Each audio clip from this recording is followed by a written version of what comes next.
여러분, 오늘 예배가 마지막이 될 수도 있다는 간절함이 있어야 돼요. 오늘 예배가 정말 마지막이 될 수도 있다. 왜냐면 이 코로나가 아무것도 아닌데요. 보니까 사람들의 마음에 너무나 큰 공포를 주는 것 같아요. 그래서 여러분들이 코로나보다 더 뭐 전쟁이나 더 어려운 일들이 생길 수 있는데, 근데 그런 일이 더 있을 수 있지만 항상 우리가 그런 어려운 일 앞에서 생각해야 될 게 뭐냐면, 내가 정말 예배를 드릴 때 간절한가 하는 거예요. 여러분, 온라인으로 드리는 우리 성도들도 이 예배가 간절한가, 이런 생각을 항상 하셔야 돼요. 내가 정말 간절함으로 하나님 앞에 나가고 있는가. 내가 52주 드릴 수 있으니까 그냥 아무렇게나 드릴 수 있거든요. 그런데 그게 아니라는 거죠. 그래서 여러분, 그 간절함으로 하나님 앞에 오늘 드릴 수 있는 예배가 됐으면 좋겠습니다. 옆에 계신 분에게 한번 인사해 주시겠어요? 간절하게 드리세요. 이러세요. 간절하게 드리세요. 네, 간절하게 드리기 바랍니다. 여러분, 질문을 하나 제가 또 해보려고 해요. 여러분, 아내나 여자친구나 남자친구 같이 이제 쇼핑을 갔어요. 남자들 쇼핑 가는 거 좋아해요, 싫어해요? 싫어하죠. 그렇죠? 좋아하지 않아요. 그런데 쇼핑을 갔어요. 쇼핑을 딱 갔는데 배우자나 아니면 여자친구가 이렇게 물어본다고 해봐요. 오빠, 나 이 파란색이 좋아? 빨간색이 좋아? 파란색이 올려? 빨간색이 올려? 그러면 우리 남자들은 뭐라고 대답하죠? 둘 다 올려. 그냥 사! 이러니까 여친이 없는 거예요. 그죠? 우리가 어떻게 해야 돼요? 우리가 어떻게 해야 돼요? 자, 이런 질문에서 어떻게 할 거예요? 병 목사님, 어떻게 할 거예요? 뭐라고 대답하세요? 사지마. 이러니까 더 없어요. 사지마래요, 사지마. 여러분, 이럴 때는 어떻게 대답을 해줘야 되냐면요, 색깔은 중요하잖아요. 그죠? 여자들은 색깔은 중요하잖아요. 그래서 그냥 파란색 섞입잖아요. 그럼 여러분들이 딱 봤을 때 파란색이 어울린다 그러면 파란색이 뭐가 훨씬 상큼해 보여요. 이렇게 얘기하는 거예요. 그죠? 그럼 빨간색이 어울리는 것 같다고 어떻게 해야 돼요? 빨간색이 뭐가 훨씬 젊어 보여. 이렇게 얘기해 주는 거예요. 왜 그런 똥 씹은 표정을?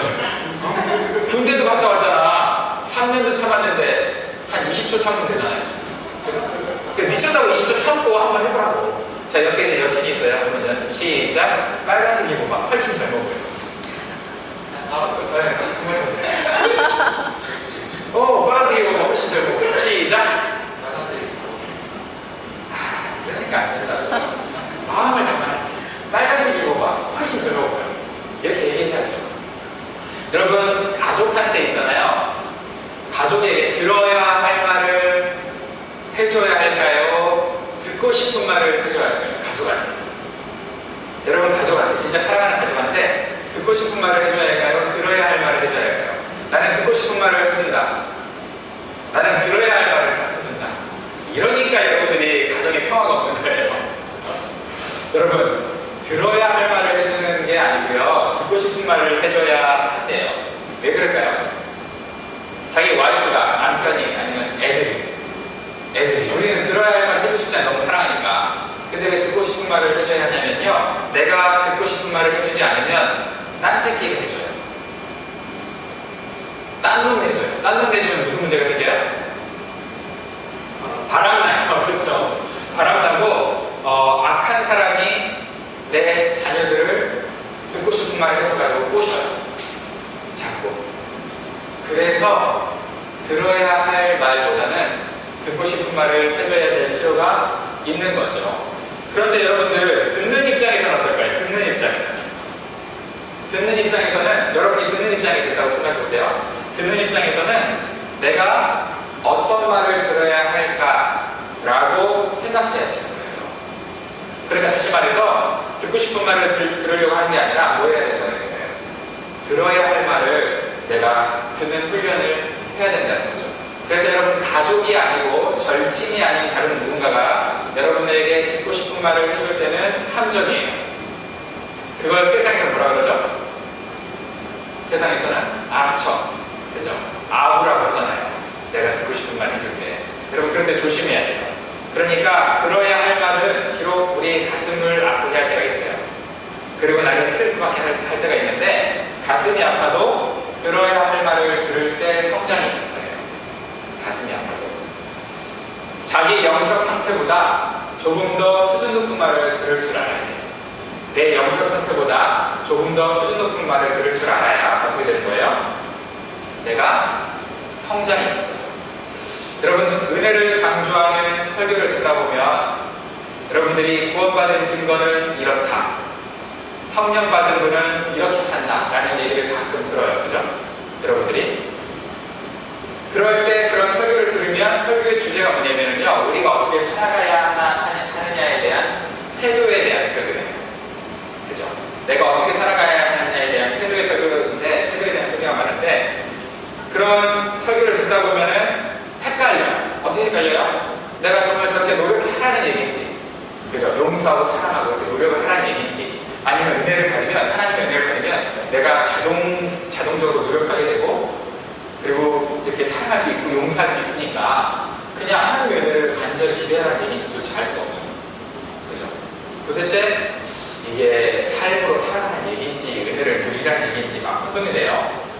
여러분들이 그리스도인은 용서하고 사랑하고 기뻐한다는 설교를 그렇게 들으면 정상적인 반응은 뭐예요? 정상적인 반응은 결국 노력하자, 내가 이렇게 노력하겠다라는 결단이잖아요. 그죠? 그게 정상적인 반응이죠. 근데 그렇게 생각해보면 보세요. 여러분, 은혜라는 설교를 듣는데, 은혜를 받으라는 설교를 듣는데 결국 끝은 뭘로 끝나요? 결단과 노력을 끝나요. 신기하죠? 그러면 은혜와 결단과 노력이 반대되는 의미인가요? 여러분들 지난주 말씀 혹시 기억나세요? 말씀 기억 안 날 때는요, 키워드를 기억해야 돼요. 키워드. 그죠? 그러니까 여러분, 키워드를 딱 생각을 해야 항상 설교를 외우기, 기억하기 좋은데, 지난주는 제가 야곱 이야기 했어요. 그죠? 야곱의 양과 염소 이야기 했고요. 그 다음에 어떤 분들은 거울 비유로 인해서 은혜를 많이 받는다고 했어요. 또 어떤 분들은 합성, 혼합물이 아니라 화합물은 하나다. 그죠? 그런 키워드들이 여러분들이 있어요. 기억하기 쉬운 키워드들을 여러분들 기억하면 좋은데, 신학에서는요, 오늘의 키워드는 뭐냐? 칼비니즘과 알미니안이에요. 칼비니즘과 알미니안. 들어보셨어요?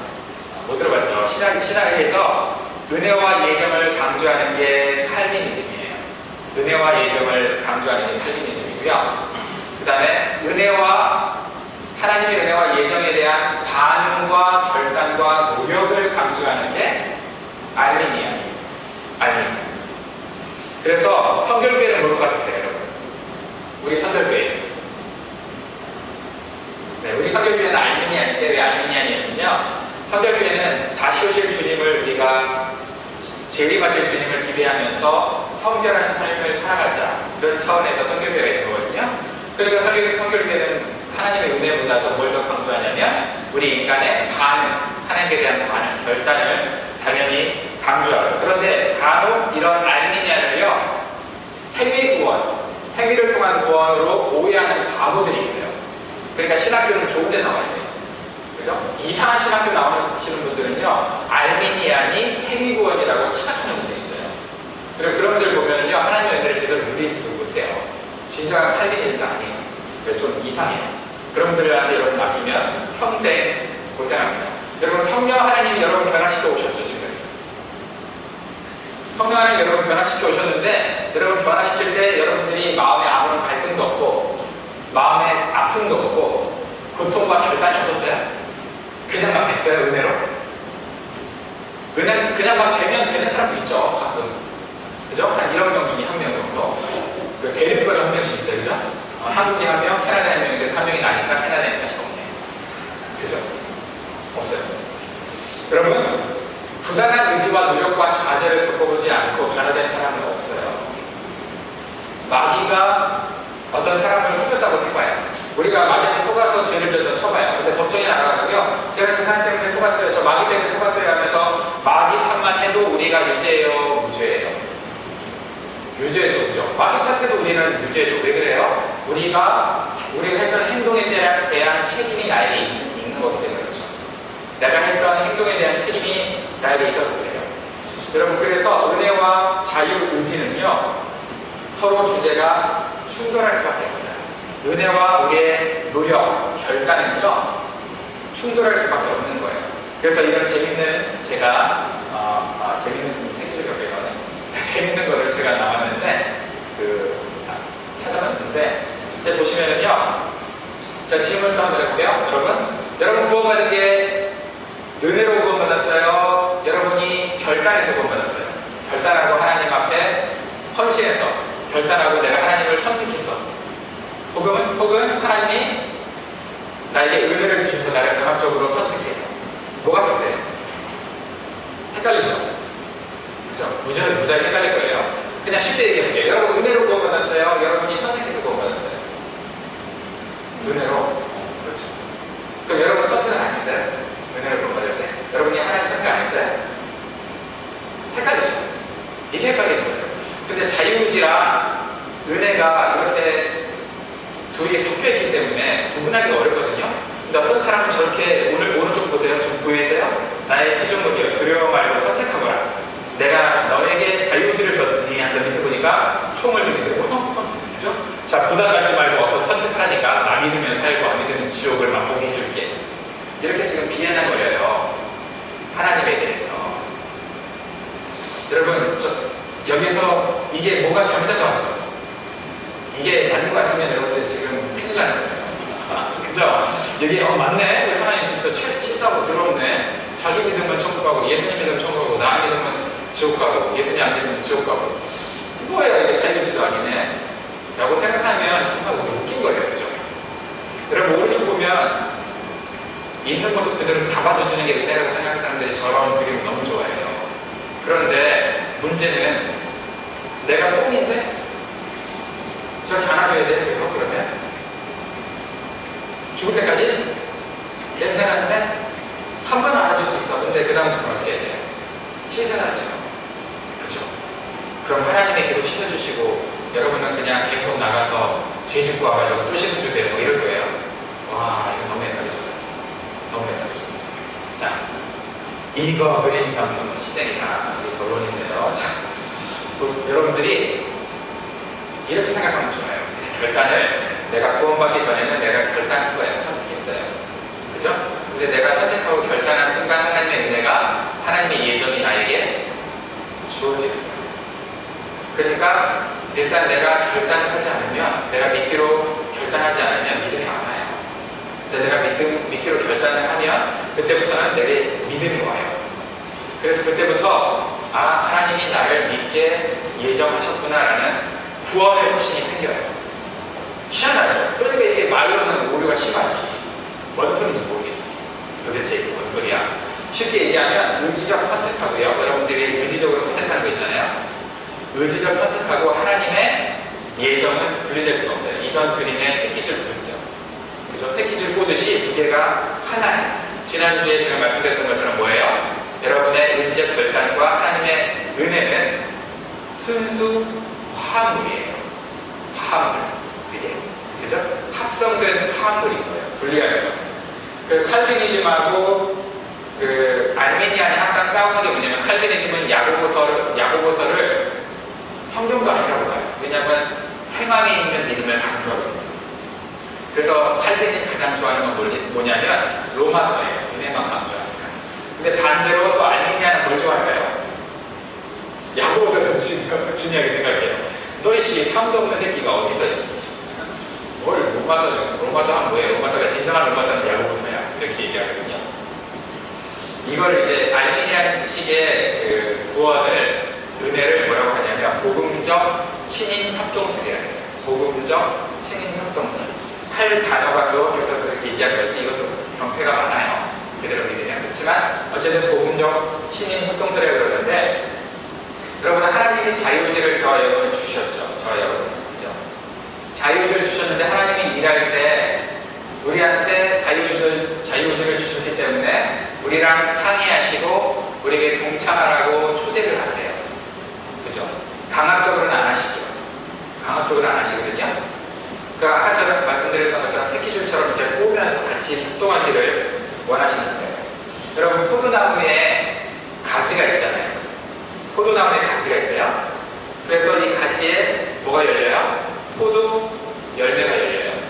그러면 포도 열매가 딱 열렸을 때 이 가지와 포도나무를 하나로 보나요? 따로 보나요? 하나로 보잖아요. 뭐가 열렸을 때 하나가 되는 거예요? 뭐가 열렸을 때? 열매가 열렸을 때. 여러분, 열매가 열리지 않은 가지는 어떻게 한다고 그랬어요? 성경에서? 재로 한다고 그랬어요. 그러니까 우리의 삶에 열매가 열렸을 때 내가 나를 가지라고 봤을 때요, 싸가지가 아니에요. 나를 가지라고 봤을 때 내 안에 성령의 열매가 열렸을 때 나와 성령님은 하나인 거예요. 열매 없으면 나는 언제든지 컷 될 수 있는 그냥 가지에 불과한 거죠. 그러니까 우리가 포도 열매가 맺혀야 나와 포도나무는 한 몸인 게 드러나는 거예요. 이게 복음적 신인 협동설이에요. 좀 이해하세요? 좀 어렵죠? 그래서 내가 믿기로 결단하고 선택하면 하나님의 은혜가 나에게 주어지는데, 그때부터 내가 또 내 혼의 구원을 이루어가야 돼요. 그죠? 영의 구원은 됐지만 혼의 구원을 이루어가는데, 그래서 이런 말이 있어요. 혼의 구원을 이루라는 사람들한테 이런 말을 해요. 선한 일을, 착한 일을 해서 우리가 구원받는 것은 절대 아니다. 그렇죠? 착한 일을 해서 우리가 구원받는 것은 절대 아니지만 착한 일을 하라고 구원받는다는 거예요. 착한 일을 하라고 구원받는 거예요. 착한 일을 해서 구원받는다는 거죠. 굉장히 중요한 말이에요. 그럼 믿음의 반대가 뭐라고 생각하세요? 믿음의 반대. 믿음의 반대가 숙명론이에요. 들어보셨어요? 숙명론. 숙명론은 뭐냐면 잘못된 예정론을 숙명론이라고 해요. 숙명론자는 뭐든지 하나님 탓소리예요. 다 하나님 탓이야. 이것도 하나님 탓, 저것도 하나님 탓. 그래서 이런 사람이 있어요. 가룟 유다 천국 갔을까, 지옥 갔을까? 천국 가야만 한다는 거예요. 왜? 하나님의 뜻대로 예수님을 팔아먹었으니까. 가룟 유다가 안 팔아먹으면 누가 팔아먹어요? 그죠? 그래서 가룟 유다가 반드시 있어야 된다는 거예요. 하나님 입장에서. 하나님의 뜻을 행했기 때문에 천국 가야 된다는 거예요. 이건 참 대단한 의미죠? 그죠? 그런 식으로 따지면 히틀러 천국 가야 되는 거죠. 그죠? 히틀러도 600만의 유대인을 죽였지만 천국 가야 되는 거예요. 이렇게 숙명론은 자유의지를, 자기가 했던 행동에 대한 책임을 정면으로 반박하는 못돼 먹은 철학이에요. 그러니까 이거 믿으면 안 돼요. 여러분, 삶은 숙명론으로 받아들이면 안 됩니다. 숙명론자들은 삶이 수동적이에요. 하나님의 뜻을 찾는데요. 하나님의 뜻을 찾고 싶어 이렇게 얘기하는데 찾는 이유가 뭐예요? 그냥 아무 생각 없이 따르겠다는 거죠. 그죠? 그리고 네가 책임져 이런 거거든요. 하나님 이거 별로 안 좋아하세요. 반면에 알미니안의 자유의지를 갖고 있는 사람들은요, 열정적으로 하나님을 섬긴다고 해요. 안 되는 것도 하려고 해요. 근데 성령에 걸리면요, 안 되는 것도 하려고 할 때 하나님은요, 자신의 계획조차도 변경하세요. 신기하죠? 안 되는 걸 하려는 그 사람을 보고서 자신이 어떻게 하려고 했는데요, 그 모습을 보고 변경하세요. 여호수아 9장에 보면은요, 기브온 족속 얘기가 나와요. 기브온 족속에 들어보셨어요? 여호수아 9장에 기브온 족속 얘기가 나오는데, 여호수아가 여리고와 어디를 쳤죠? 아이성을 쳤어요. 완전 묵사발레 했죠. 그리고 나서 다음 도성이 어디냐면 어디에 써져 있습니까? 딱 기브온은 아니지만 기브온 근처예요. 그죠? 기브온이 이제 자기네가 당할 것 같으니까 어떻게 했냐면요, 이 사람들이 신발을 막 펄을 신발을 신었어요. 그 다음에 다 낡은 옷을 입었어요. 그리고 곰팡이 핀 빵을 준비했어요. 그래가지고 여호수아가 오는 거예요. 마치 어디서 온 것처럼? 아주 먼 나라에서 온 것처럼. 왜냐하면 하나님 말씀하실 때, 야, 니네 가나안에 있는 가까운 모든 족속들은 다 진멸해, 다 죽여 라고 얘기했기 때문에 그래요. 그것도 진멸해, 죽여, 이걸 가지고 너무 잔인하다, 이건 지금 오늘 주제가 아니니까 다음에 얘기할게요. 진멸해, 죽여라고 했기 때문에 다 죽어야 돼요. 그러니까 이 기본 요소도 어떻게 돼야 돼요? 다 죽어야 돼요. 그죠? 죽어야 되니까 이제 이 사람들이 머리를 쓴 거예요. 어떻게 머리를 쓴 거예요?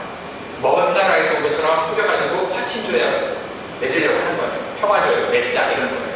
원래 기본 족속은 어느 나라 사람이냐면요, 히비 족속인데, 더 어렵죠? 기본도 어려운데, 히비 족속인데, 히비 족속은 뭐냐면 함의 자손이에요. 함이 누구냐면 노아의 세 아들 중에 노아가 술 먹고 잘 때 아까 보내요 이렇게 했던 사람. 그래서 저주를 먹죠. 그죠? 그 족속이에요. 가나안 족속 중에 그렇게 역사도 별로 좋지 않은 족속이에요. 그래서 쳐죽여도 시원찮은 그런 족속인데요. 이 족속이 딱 왔을 때 여호수아가 조약을 맺어줬을까 안 했을까요? 맺어줬죠. 그죠? 성경에 보면 어떻게 나와 있냐면 여호수아가 하나님께 묻지 아니하고 기도하지 않았다는 거죠. 하나님께 기도하지 아니하고 화친 조약을 맺어줘요. 그래서 전통적으로 이 이야기를 가지고 뭐라고 얘기하냐면요, 기도 안 하고 결정하면 이 땅으로 망한다 라는 그런 잘못된 선택을 한다는 대표적인 예로 쓰거나, 아니면 이제 이렇게 했으니까 약속을 지켜야 돼요, 안 지켜야 돼요? 지켜야 되죠. 그죠? 그래서 약속을 지키거든요. 그러면서 잘못된 약속을 했더라도 반드시 지켜야 한다. 하나님의 백성들을 지켜야 한다. 이런 식으로 해석을 해요. 나쁜 해석은 아니에요. 정말 맞는 해석이에요. 우리가 여호와께 묻고 결정할 때 좋은 결정을 할 수 있고요. 우리가 잘못된 약속을 했어도 약속을 지키는 것은 당연히 좋은 거죠. 그렇죠? 그런데 기본 입장에서 우리 한번 생각해 볼게요. 기본 입장에서. 명백하게 가나안 족속은 멸망해야 된다고 하나님 말씀하셨으니까 그냥 아이 우리 응당 죽어야 마땅한 사람이야. 그래서 그냥 다리 쭉 뻗고 죽기를 기다려야 될까요? 그럼 기본 족속. 여러분 기본 족속이 뭔가요? 힘을 변해서 저 자식들을 쳐부셔 이기자. 여리고와 아이성이 그랬잖아요. 걔네들이 못 이겼는데 우리가 어떻게 이겨? 그죠? 어떻게 할 거였어요? 여러분 같이. 그러면 또 여호수아가 이 타이밍에 기도한다고 생각해볼게요. 하나님 제가 기도하면 어떻게 할까요? 그럼 하나님이 야 절대 속지 말고 쟤네들 다 죽여버려 이렇게 얘기했을까요? 하나님이 그랬을까요? 내가 지난번에 얘기했잖아. 쳐 죽이라고 했지. 바보야. 기도하니까 너 속을 뻔했잖아. 기도해서 잘했다. 이럴까요? 하나님이 기본 족속을 다 죽이라고 했을까요? 저는 하나님께서 기본 족속이 하는 짓거리는 괘씸하지만 걔는 할 수 있는 잔대가리는 그거밖에 없어서 속아주셨다고 생각합니다. 열심히 하는 그 모습에, 살아남으려고 하는 그 모습에 하나님이 저는 속아주셨다고 합니다. 여러분 생각해보세요. 하나님이 이스라엘 백성들 너무 사랑하잖아요. 그런데 그 사람들에게 명령을 줬어. 명령을 준 다음에 지키는지 안 지키는지 두고 보자는 식으로 감시했을까요? 이 새끼들 어디 지키나 보자, 걸리기만 해봐라 하면서 감시했을까요? 아닌 것 같아요. 그죠? 기본 족속이 모두 죽어야 마땅한 사람이지만 기본 족속을 살리기 위해서 속이려는 그 자체까지도, 그리고 하나님 입장에서 야 여호수아야 기도해봐 라고 얘기할 수 있잖아요. 그 마음 줄 수도 있잖아요. 근데 그 마음도 안 주고 하나님이 속아주신 거라고 저는 생각합니다. 기본 족속을 살리려고. 왜 그렇게 생각하냐면 여러분, 나를 나중에 기본 족속한테 특혜를 줘요. 성경에는 저주했다 그러는데 저주에서 종으로 썼다 그러거든요. 근데 저주에서 종으로 썼는데 뭐로 쓰냐면요, 레위 자손들이 예배 드리는데 심부름꾼으로 써요. 이게 저주예요. 영적으로 봤을 때 저주가 아니죠. 그죠? 레위 자손들이 하나님을 예배할 때 심부름꾼으로 쓰는 게 어떻게 그게 저주가 되겠어요? 특혜지. 그래서 한번 멸망시키기로 작정하셨어도 살아남기로 아둥바둥거리는 그 기본 족속에게, 그런데 방법은 잘못됐지만 누구를 향해서 갔어요? 결국 방법을 잘못했지만 전쟁에서 이기기로 작정한 여리고와 아이는 죽었어요. 방법은 잘못했지만 하나님께로 나아가기로 작정한 기브온은 어떻게 된 거예요? 산 거예요. 그래서 저는 하나님이 기본 족속에 자비와 긍휼을 베풀었다고 저는 봐요. 민족을 위해서 절박한 속임수를 써서 하나님 앞에 나왔지만, 여러분 야곱도 속이는 사람이거든요. 야곱의 이름이 속이는 자는 뜻이거든요. 기브온도 속여서 나왔어요. 야곱에게 져주시듯 기브온한테도 속아주신 거라고 저는 보거든요. 여러분, 은혜 받을 만한 짓을 해서 은혜 받는 건 아니에요. 그죠? 은혜 받을 만한 짓을 해서 우리가 은혜 받는 건 아니에요. 그런데 은혜 받은 분들의 삶을 보면요, 은혜 받았던 분들의 삶을 보면 은혜 받을 짓을 하셨어요. 무슨 얘기인지 아세요? 좀 어렵죠? 여러분 집중해서 드려야 돼요. 은혜 받을 만한 짓을 해서 은혜를 받는 것은 결코 아니지만, 은혜 받은 분들의 삶은 은혜 받을 만한 짓을 하더라. 그런 분들은 그렇다는 거예요. 우리가 전심을 다해서 하나님을 찾지 않는데 하나님께서 은혜를 주셨다라고 생각하면 그건 여러분 조심하셔야 돼요. 왜냐하면 그거는 조작된 은혜든지 은혜 받은 게 아닌데 여러분이 그 은혜를 받았다고 꿈보다 해보셔든지, 그렇죠? 여러분 하나님 앞에 진심으로 나아가는 게 정말 은혜 받을 통로예요. 그래서 시편에 이런 말씀이 있어요. 사슴이 시냇물을 찾기에 갈급함 같이 내 영혼이 주를 찾기에 갈급합니다. 여러분 사슴이 시냇물을 찾기에 갈급한 것 이외에도 또 이런 말이 있어요. 창자가 끊어질 정도로, 사슴이 창자가 끊어질 정도로 하나님을 여호와를 갈급한다 라는 표현이 있어요. 영어에서 easy come easy go 들어보셨어요? 쉽게 오면 쉽게 나가요. 하나님의 은혜를 줘도요, 여러분들이 쉽게 받으면 쉽게 그냥 나가는 거예요. 그래서 신앙생활을 쉽게 자기 마음대로 하는 사람들은요, 뿌리도 얕아요. 그래서 어려움이 오면 금방 무너져요. 그런 분들이 너무 많아요.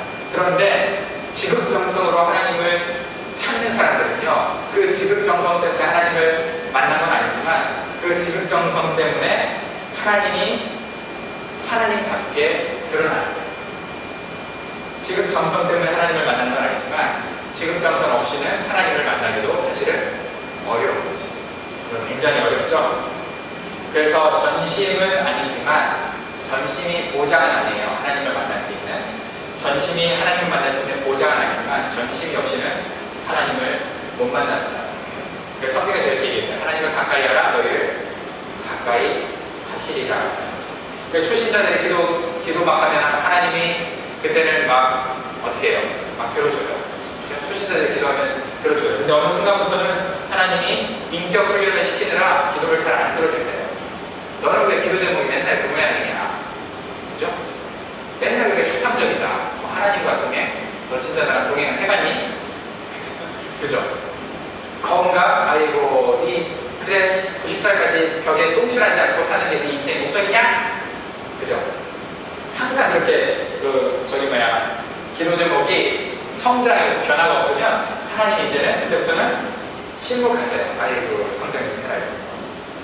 제일 처음에 하나님이 여러분에게 뭐라고 얘기했냐면 사랑한다, 있는 모습 그대로 나에게 나와라 라고 하나님은 듣고 싶은 말만 해주시죠. 우리가, 그죠? 당연히 우리가 듣고 싶은 말만 해주시죠, 하나님은. 그런데 어느 정도 성장하면요 뭐라고 얘기하세요? 순종해라, 섬겨라 라고 우리가 꼭 들어야 할 말을 하시기 시작해요. 그럼 이제 부담이 되는 거죠. 그런데 여러분, 어떤 말이 주로 우리에게 들리느냐가 나의 영적 상태를 평가해 주는 거예요. 어떤 말이 나에게 주로 들리느냐가 나의 영적인 상태를 평가해 주는 거예요. 굉장히 좋은 말인데 안 받아졌네. 그러면 우리는 어떻게 살아야 할까요? 여러분, 은혜 받으면 삶이 변하지만 삶을 변화시켜도 은혜를 받을 수 있다는 말이 있어요. 은혜 받으면 삶이 변하는데요, 삶을 변화시키면 은혜를 받을 수 있다는 거예요. 여러분, 고넬료 얘기 들어보셨어요? 경건한 사람이었는데 하나님께서 베드로에게 환상을 보여주세요. 그리고 고넬료한테 가라고 하세요. 근데 이 고넬료는 복음을 받아들일 그런 사람이 아니에요. 그러니까 무슨 얘기냐면 이 사람 복음을 먼저 받아들이고 삶이 변한 사람이 아니에요. 이 사람은 삶은 굉장히 경건했어요. 근데 하나님도 몰랐어요. 예수님도 몰랐어요. 삶이 경건한 사람이었어요. 삶이 너무 경건하니까 하나님이 이 사람을 놓치기 싫은 거예요. 여러분, 그래서 정말 착한 사람은요, 진짜 착한 사람은요, 여러분 진짜 착한 사람은요 복음을 듣게 돼 있어요. 그런데 착해 보이는데 복음을 못 듣는다. 좀 죄송한데요, 이런 말해서 그 사람 안 착한 거예요. 착하다고 착하지 마세요. 어서 착해. 그죠? 착한 거 아니에요. 진짜 착하잖아요. 진짜 착하게 선하게 살려고 노력하잖아요. 그럼 하나님이 어떻게 해요? 베드로를 그 사람에게 보내주세요. 복음을 듣게 해주세요. 지금 보내려고 그랬어요. 그래서 복음을 듣고 어떻게 됐어요? 온 가족이 구원을 받았어요. 그러니까 구원을 받고 삶이 변할 수도 있지만 내 삶이 안 변한다. 그러면 은혜를 받고 삶이 변할 수 있지만, 그러라고 여러분에게 뭘 줬냐면요, 자유의지를 주신 거예요. 그러라고 자유의지를 주신 거예요. 자유의지를 사용해서 여러분들이 하나님의 은혜를 초대하고 하나님의 은혜 앞에 달려나가잖아요. 그러면 하나님의 은혜를 받을 수 있다는 거예요. 여러분, 보네프라는 목사님이 이렇게 얘기했어요. 우리 같이 한번 읽어볼까요? 시작! 믿음이란 행동하게 된다. 그러나 믿음이 생기지 않으면 반대로 한번 시도해보라. 먼저 행동부터 해보라. 그러면 믿게 될 것이다. 와, 보네프 목사님 이런 말 했어요. 은혜를 받아야 우리가 예수님을 닮아가죠, 사실죠. 그런데 예수님을 닮아가려고 노력하다 보면 은혜도 생기는 거예요. 그래서 성경에서 뭐라고 얘기하냐면, 다시 한번 읽어볼까요? 시작! 나의 계명을 가지고 지키는 자라야 나를 사랑하는 자니, 나를 사랑하는 자는 내 아버지께 사랑받을 것이요 나도 그를 사랑하여 그에게 나를 나타내리라. 여러분, 그 도슨 트로트맨이 이런 말을 했죠. 빛이 보이는 곳까지 가라. 그죠? 빛이 보이는 곳까지 가라라고 얘기했어요. 오늘 성경 말씀에서 뭐라고 얘기했어요? 나의 계명을 가지고 지키는 자가 나를 사랑하는데, 계명 가지고 지키면 뭐래요? 하나님이 자기를 보여주시겠대요. 그 말이 뭐예요? 하나님은 더 깊이 알게 해주시고 은혜를 주시겠다는 얘기죠. 그죠? 그래서 오늘 사도 바울 선생님도 뭐라고 얘기했어요? 자꾸 다 은혜라는 말을 3번이나 했어요. 그런데 그 가운데 샌드위치의 가장 핵심적인 부분, 햄과 같은 것이 뭐가 있어요? 거기에 자기도 은혜라면서 열심히 했다잖아요. 그죠? 누구보다도 더 열심히 해요. 누구보다도 더 열심히. 여러분, 오늘 뭘 열심히 하세요? 지금까지 뭘 열심히 오셨어요? 십자가와 나와 상관없이 그냥 하나님과 은혜와 나와 상관없이 나는 느껴진다. 그러면 여러분들이 하나님 은혜가 부족해서가 아니라 하나님의 은혜를 여러분들이 받을 때마다 그냥 가꾸지 못하고 버린 거예요. 쉽게. 그죠? 갖고 와야 되는 거예요. 그래서 하나님의 은혜에 화분을 줬는데도요, 그걸 내가 말라 비틀어져서 죽게 만든 거예요. 물도 안 주고, 그 거름도 안 주고, 물도 안 주고. 은혜가 부족한 게 아니라. 여러분, 은혜가 항상 주어질 때마다 여러분 헌신과 결단으로 반응해야 돼요. 헌신과 결단으로 반응해 하나님이 더 큰 은혜를 주시고, 또 반응해야 더 큰 은혜를 주시죠. 저와 여러분들은 하나님의 은혜를 받으면 그에 대한 헌신과 결단으로 또 반응하고, 또 반응하면 반응할수록 하나님이 그 은혜를 또 부어주시는 그런 진정한 예단이 됐으면 좋겠습니다.